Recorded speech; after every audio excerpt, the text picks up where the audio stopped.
किसी को बीमार तो गरीबी न दे। दोस्तों आज हमारे समाज में यही देखा जा रहा है, ना जाने कितने कुंवारी लड़की सिसक सिसक के दम तोड़ रही है, ना जाने कितने कुंवारी लड़की आज अपने घरों में बैठी हुई है, कितने कुंवारी लड़की जो है रात की तन्हाई में रोती है क्योंकि उनका बाप गरीब है, तिलक न होने की वजह से आज उनकी जवानी निकलती जा रही है। कोई समाज, कोई मुखिया, सरपंच उनको देखने वाला नहीं, कोई पूछने वाला नहीं, साहब जी तुम्हारी जवान जवान लड़की पड़ी है, क्या तुम्हारी लड़की की शादी हो गई, क्यों नहीं शादी हो रही, समाज मिलकर के शादी करा दे। आज इस पर कोई बहस करने वाला नहीं, इस पर कोई बोलने वाला नहीं। खुदा की कसम कल आपसे इनका भी हिसाब लिया जाएगा, उन गरीबों के बारे में पूछा जाएगा। आप तो आलीशान महल में रहते थे, आलीशान बंगले में रहते थे, अपने घर में जो है बेहतरीन टाइल्स लगाए हुए थे, मार्बल लगाए हुए थे। आपके पड़ोस में एक गरीब लड़की थी, जवान लड़की थी, हुस्न बलूगत को पहुंच चुकी थी, उनकी जवानी खत्म हो गई, पैसा ना होने की वजह से, रुपया ना होने की वजह से आज यूं कुंवारी बैठी रही, तो उनके पीछे खर्च क्यों नहीं किए। दोस्तों किसी गरीब बाप को अगर 2-3 बेटी होती है ना, तो गरीब बाप से जब तिलक मांगता है तो गरीब बाप रात की तन्हाई में खुदा से शिकायत करता है। रात की तन्हाई में वो गरीब बाप अल्लाह से शिकायत करता है, किसी से कर सकता है ही नहीं, लेकिन गरीब बाप खुदा से, प्रभु से प्रार्थना करता है कि किसी को बीमार तो गरीबी न दे, किसी को बीमार तो गरीबी न दे, गरीबी अगर दे तो बेटी न दे, कि किसी को बीमार एक गरीबी न दे। दोस्तों कोई शिकायत किसी से कर ही नहीं सकता है, खुदा से शिकायत करता है। इसलिए समाज में अगर ऐसे कुंवारी लड़की जवान पड़ी हो किसी गरीब की, तो सभी भाई की जरूरत है उनको जो है, चाहे रमजान के मौके पर सदका, ज़कात, फितरा का ही रकम क्यों ना हो या उशरा का रकम ही क्यों ना हो, आज सब मिल करके इकट्ठा करके आज उनकी शादी कराने की कोशिश करें। चाहे समाज में किसी बिरादरी के लोग हो, ऐसा नहीं हिंदू बगल में नहीं, समाज में किसी भी लड़की की शादी हो, आप उन लोग उन पर जो है बिल्कुल जो है ध्यान रखें, उनकी शादी कराएं। अगर आप अच्छे ने काम करके जाएंगे इस सरजमीन से, कल वहां बदला मिलेगा। कल कब्र में, कब्र के अंदर में आपका जो है कब्र रोशनी की तरह चमकेगा। एक शादी की वजह से कहता है कि यहाँ अगर हज करने के लिए यहाँ से 4 लाख खर्च करके जाएंगे, अगर आपके माँ बाप यहाँ रोएंगे, आपके रिश्तेदार पड़ोसी रोएंगे, अगर पड़ोसी में कुंवारी लड़की जवान पड़ी है, आपकी हज कबूल नहीं होगी। इसलिए आप हज यहाँ कमाइए, माँ बाप के कदमों के नीचे हज है, आप यहाँ काम कीजिए। दोस्तों जैसा करके जाएंगे वैसा बदला मिलेगा। कुरान पाक की मुकद्दस आयत है, कुरान कहता है कुल इन्नल मौत अल्लज़ी तफिरून मिन्हु व इन्नहु मुलाक़ीकुम सुम्मा तुरद्दून इला आलिमिल गैबि वश्शहादति फयुनब्बिउकुम बिमा कुंतुम तामलून। कोई नहीं बचेगा, अमीर हो या गरीब हो, कितना बड़ा पैसा वाला बन जाए, कोई बच ही नहीं सकता। जैसा हम काम करके जाएंगे वैसा बदला मिलेगा।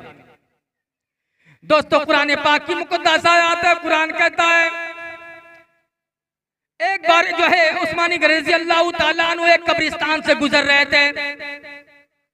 जब भी गुजरते थे उस्मानी गनी रज़ी अल्लाह ताला अन्हु कब्र से, कब्रिस्तान से, तो कब्र को देखकर इतना रोते थे, इतना रोते थे, उनका कपड़ा भीग जाता था।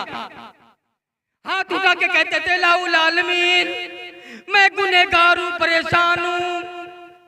कुरान कहता है कब्र जो है पहली मंजिल है, अगर इससे निजात मिल जाती है तो बाद की मंजिल आसान है। तमाम लोगों को कब्र की मंजिल से आसान फरमा, कब्र की मंजिल आसान फरमा, पुलसरात का रास्ता आसान फरमा।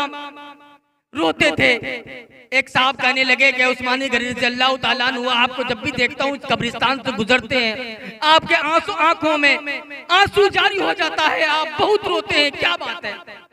उस्मानी गनी रज़ी अल्लाह ताला अन्हु कहने लगे कब्र आखिरत की मंजिलों में सबसे पहली मंजिल है, अगर इससे निजात मिल जाती है ना जाने बाद की मंजिल आसान होगी, अगर इससे निजात न मिली तो बाद की मंजिल और भी ज्यादा सख्त होंगे।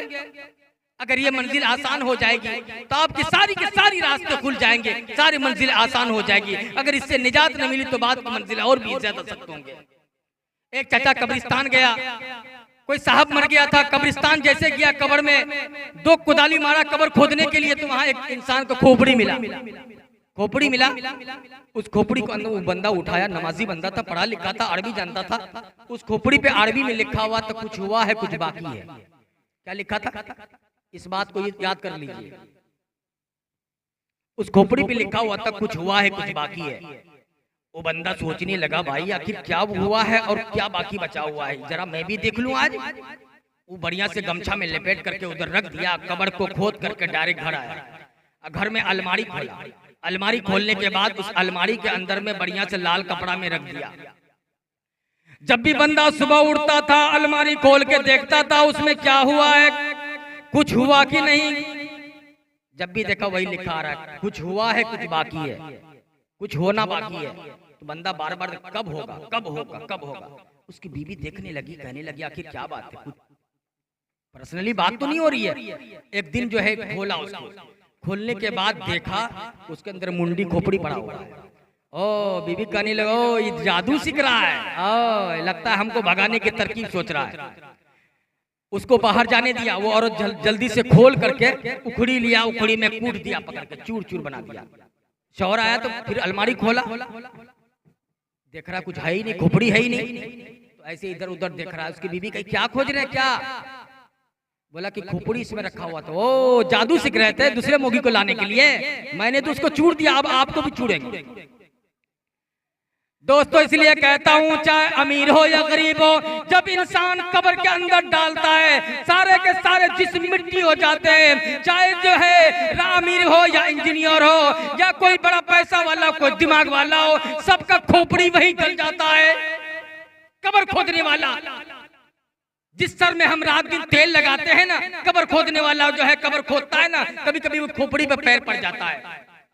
कब्र जो खोपड़ी कहता है, कल तक तो ये बंदा सर में तेल लगाया करता था, बढ़िया बढ़िया किस्म किस्म का तेल लगाया करता था, आज बताओ तुम्हारे खोपड़ी में बंदे ने जो है पैर रखा है। इसलिए अपनी शरीर पर, अपनी ताकत पे कभी इंसान को गुमान नहीं करना चाहिए। दोस्तों कुरान पाक की मुकद्दस आयत है, जब इस बंदा इस दुनिया से चले जाएंगे, जब मर जाएंगे तो एक अजीब सा माजरा होगा।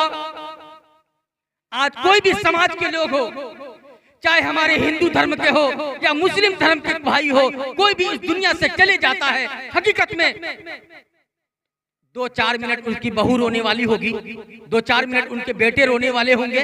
उसके बाद जैसे आपको कब्र में डालेंगे ना, उसके बाद आएंगे बहू पूछेंगे ससुर का जो है सास का जेवर कहाँ है, नकमुन्नी कहाँ है, ससुर है तो खाता केवाला देखेंगे। एक साहब इंतकाल हो गया, इंतकाल होने के बाद 2 भाई से था वो लड़का, उनका बाप इंतकाल हो गया। मट्टी देने के बाद आया चहरम का दिन, किसी ने पूछ लिया, अरे तुम्हारा अब्बू तो इंतकाल हो गए, अब तो क्रियाक्रम है, आज क्रियाक्रम का दिन है, बताओ वो जमीन का क्या करोगे? तो छोटा भाई बोला बड़ा भाई जानेंगे क्या करेंगे, नहीं कर रहे, मुझे उससे कोई लेना देना नहीं। बोला उस जमीन का क्या करोगे? पेट्रोल पंप के बगल में जो जमीन है उस जमीन का क्या करोगे? तो छोटा भाई कह रहा मुझे उस जमीन से कोई लेना देना, बड़का भैया जानेंगे क्या करेंगे। एक साहब आके कहने लगा मेरा 2 लाख रुपए लेकर के दुनिया से चले गए, ये कौन देगा? तो कहे बड़का भैया। बड़का भैया खड़ा था, बोला सब चीज तो हम ही देंगे, तू क्या देगा? खेत का रखवाला हम करें, वो खेत का रखवाला हम करें, ये NH वाला खेत का रखवाला हम करें, इसके हमरे जिम्मे में, तुम्हारा जिम्मे में क्या? तुम 2 लाख रुपए बाप का कर्ज अदा करो।